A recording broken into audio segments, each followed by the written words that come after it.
Please kindly click on the red subscribe button below this video and subscribe to our YouTube channel.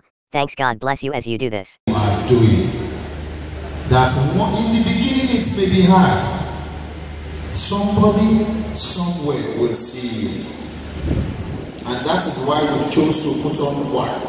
She's a woman of peace, woman of substance. Ọlọ́run a máa bá mi gbà. Ọmọge campus èèyàn iyì ni.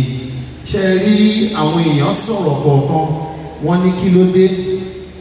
Kò pariwo, kò ṣe gbá. Mo ní Ọlọ́run ti kọ ọjọ́ náà ti ń lọ.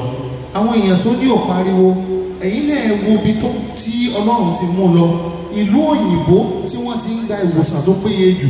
Olórí orílẹ̀-èdè wa ń bo ló ti lọ gba tiẹ̀. Ẹ wá ní ò pariwo, ń bo ni kó tún lọ.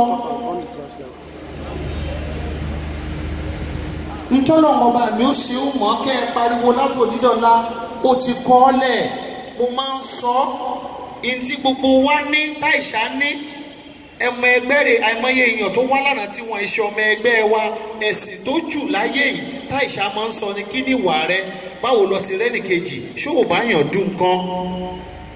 Ìdí èyí our golden movie ambassadors of Nigeria that we believe in rebranding, restructuring.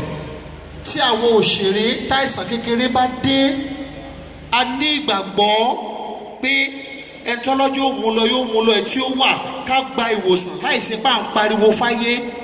We must have a structure. We must have something we have to live on. We must tó jẹ́ àbúrò olóògbé. Ìbẹ́ta ẹ̀ ló jókòó yìí ó Táíwò bá mi dìde.